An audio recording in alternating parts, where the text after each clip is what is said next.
September 7th, 1940. Cap Blanc-Nez, France. Hermann Göring stands on the chalk cliffs with binoculars pressed so hard they leave crescents on his face. Out over the channel, his bombers stream east in glittering lanes, contrails braided by the wind. He's almost smiling. Intelligence has delivered the kind of report that makes a commander believe in destiny. RAF Fighter Command is finished, down, by their estimate, to perhaps 100 serviceable fighters. Maybe fewer. The math looks merciless. Since Adler Tag, Eagle Day, August 13th, Luftwaffe raids have hammered the same names again and again. Kenley, Biggin Hill, Manston, Hornchurch. Photographs show hangars pancaked like cardboard, runways cratered into lunar gravel, ops rooms blackened shells. Major Joseph Beppo Schmid's chart stacks sortie counts, damage assessments, gun camera frames of burning Hurricanes and Spitfires. On paper, Fighter Command is bleeding out on its own concrete. And yet, every morning after a decisive raid, German formations cross into British airspace and squadrons rise to meet them. Not stragglers, not 3 here, 5 there, full sections, 12, 16, 20 fighters clawing up through cloud from airfields that should, by all logic and photograph, be dead. On August 30th, alone, the RAF flies over 1,000 fighter sorties. From an Air Force, Schmid says has fewer aircraft than sorties. The numbers aren't just suspicious, they're mathematically impossible. Göring rages. He accuses pilots of overclaiming, interrogates photo interpreters, snaps at staff. How can ruins launch squadrons? Are the British re-winging wrecks overnight? Flying on hope and wire? The answer is the part German intelligence never imagined. The airfields Göring could see.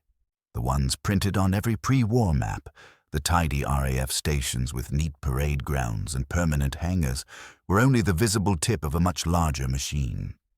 Britain had built an invisible air force around them, a web of satellite landing grounds and camouflaged dispersals so well hidden that reconnaissance bombers flew straight over active bases and reported farmland.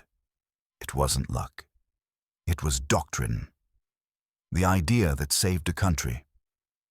Starting in 1938, when war looked like weather on the horizon, the Air Ministry made a hard choice. Concentration is vulnerability. 50 Spitfires under 3 big hangars?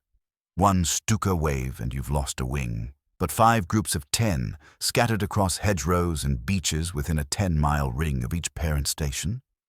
To achieve the same kill, the enemy must find and hit 5 separate places they don't even know exist. So Fighter Command built elasticity into the map. For every proper station the Luftwaffe could point to, Biggin Hill, Kenley, Northolt, Tangmere, Hornchurch. There were 3, 4, 5 satellites around it. Some were well-made grass aerodromes, others barely more than rolled pasture with a windsock and a fuel bowser hiding in its copse. But all could receive, refuel, rearm, and relaunch fighters in minutes. And from the air they read as England: green rectangles, hedged lanes, cattle grazing, a tractor trail cut diagonally across the runway. By the summer of 1940, more than 70 satellites were active across the south. The Luftwaffe had mapped the obvious. The RAF planned to fight from the rest. How to make an airfield disappear. You don't hide a 100-foot hangar, you make it unnecessary. Satellite fields used grass instead of concrete. Groundsmen mowed in alternating heights to mimic plow lines. Sheep and cattle grazed right up to the moment a controller's ring rang the field phone. A corporal waved them into a pen. Hurricanes dropped in. The herd returned an hour later. From 20,000 feet, another English meadow. Fuel was stored in weathered barns that were, in fact, cladding over steel tanks, piped under hedges to refueling points. Bowsers wore costumes, farm trailers, water carts, and parked like scenery in the hedgerows. Ammunition arrived in anonymous lorries, was stacked under nets with ivy woven through, and fed into Browning bays behind lines of trees. When a shelter was unavoidable, RAF engineers used Bellman hangars, steel-framed canvas sheds you could raise in hours and drop before the next photo pass. At destroyed bases, they went further. Build the ruins. Manston's bombed-out profiles were in places camouflage covers draped over intact working spaces. The photographs said wreck. The squadron diaries said operational. At Rochford in Essex, the dispersal loop was dressed as suburbia, revetments shaped like semi-detached houses, chimneys that were blast walls, hedges that were blast screens. A Luftwaffe pilot later swore he'd navigated over a housing estate many times, never suspecting fighters were taxing between its streets. Case studies the camera missed Northolt, Hornchurch, late August, German cruise crater Northolt in Middlesex, and Pound Hornchurch in Essex. Debrief stamp, limited operations. But 303, Polish squadron and others are already living at satellites, Hounslow and Rochford, sleeping in requisitioned houses, dispersing hurricanes under trees. In the morning, they fly from Northolt. In reality, they taxi out of a wood and clear the hedge. Manston Stuka dives rip the clifftop station apart. Intelligence pencils a line through it. RAF engineers build ruins, string camouflage over working space, disperse the flight to grass. Manston appears dead and keeps fighting. Tangmere, the beating heart. August 16th, 1940. Tangmere takes a brutal hit, Stukas in near-vertical plunges, 500-pounders walking the airfield. The ops block is gutted, hangars skeletal, the runway spalled. 14 RAF personnel are killed. Reconnaissance files. Station effectively out.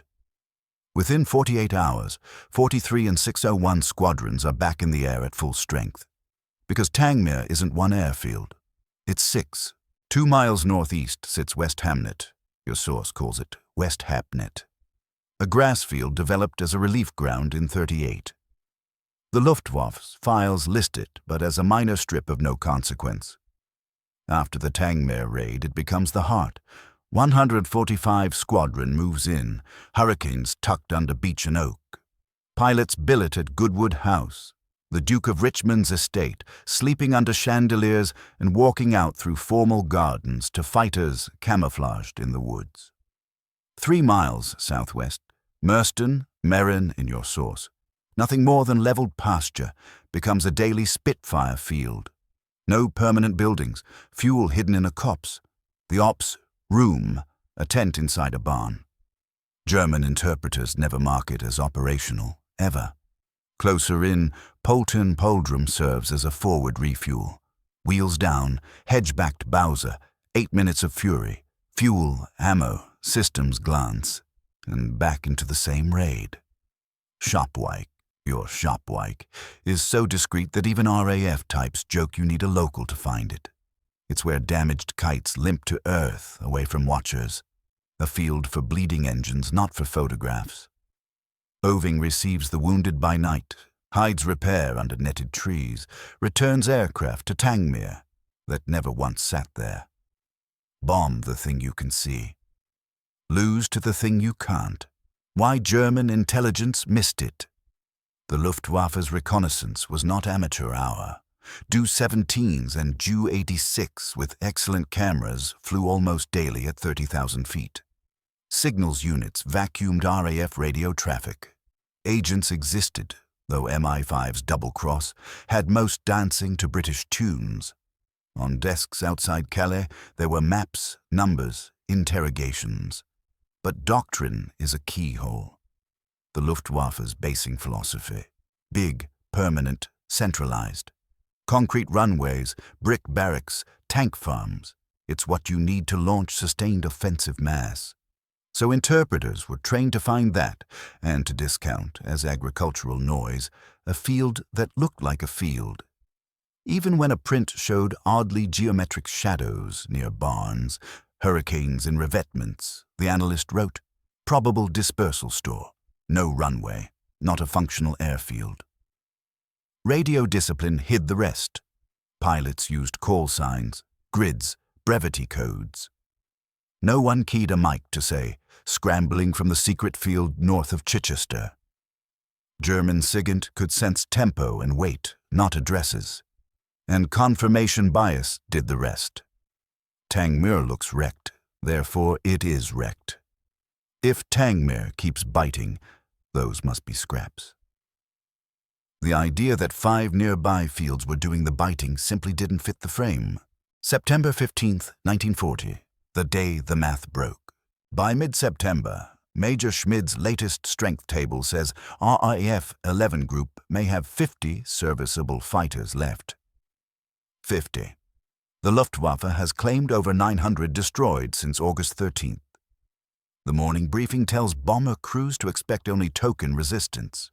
Just after 11:30 a.m., more than 100 Dorniers, escorted by 300 fighters, cross the coast toward London.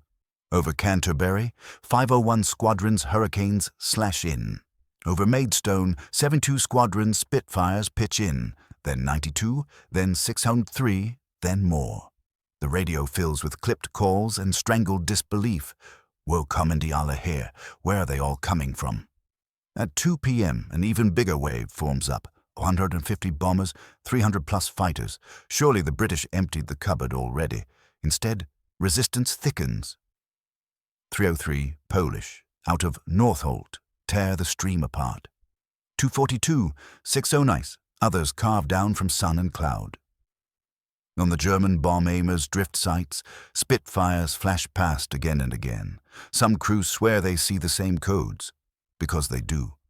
Fighters land at satellites, refuel in 8 minutes, and re-intercept the very raid they just fought.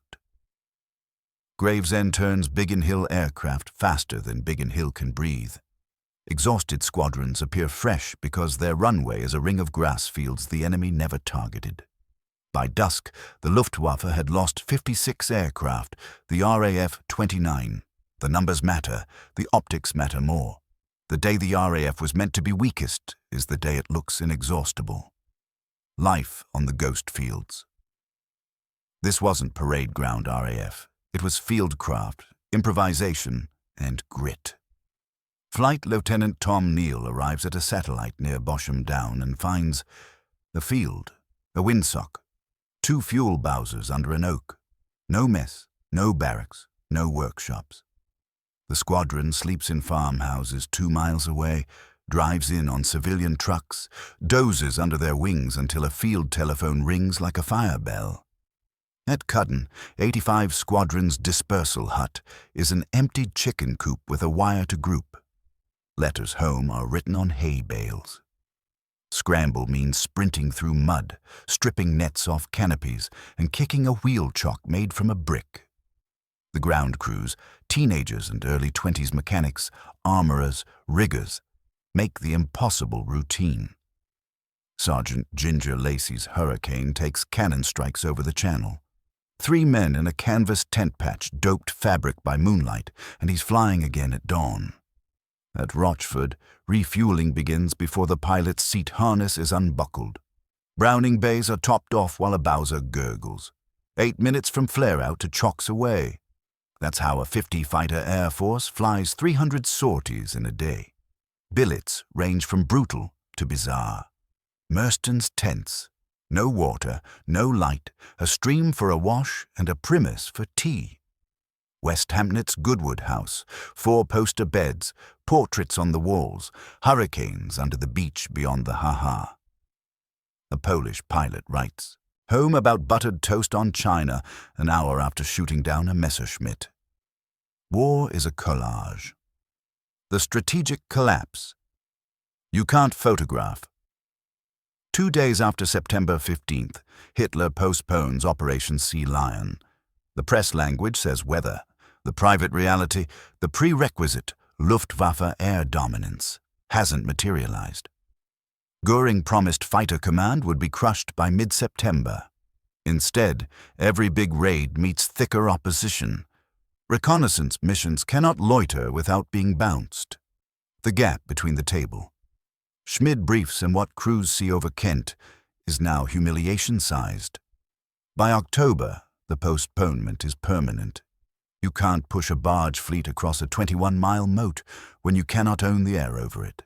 The invisible airfields didn't just save airplanes, they invalidated an invasion plan. Why it worked beyond 1940, dispersal didn't end with the Battle of Britain. It became a template. NATO spent the Cold War drawing spider webs of auxiliary strips and pre-surveyed grass for crisis dispersal. Sweden built Bas 90, highway strips with camouflaged revetments, for Gripens to scatter like minnows. The Soviet Union seeded Eastern Europe with austere alternates. Today, the US Air Force calls it agile combat employment. Fighters and tankers hopping between austere nodes so a single cruise missile strike can't paralyze a wing. The acronyms are modern. The DNA is 1940 Sussex hedgerows. The quiet heroism history canonizes Spitfire silhouettes and Churchill's syllables, and rightly so. But Britain didn't survive 1940 on courage alone. It survived because someone decided a barn should be a fuel tank, because a corporal kept sheep on a runway, because a rigger learned to stitch fabric by touch, because a controller with a pencil behind his ear knew to divert Biggin to Gravesend and Tangmere to West Hampnet before the bombs fell. The Luftwaffe thought it was smashing the RAF. Most days it was bombing empty buildings while the real war lifted off from fields that officially didn't exist. That's the story Goering couldn't see from Cap Blanc-Nez. Not just bravery and beautiful airplanes, but a doctrine of invisibility and resilience that turned ruins into decoys and grass into air power. An air force taught itself to vanish, and by vanishing, it endured.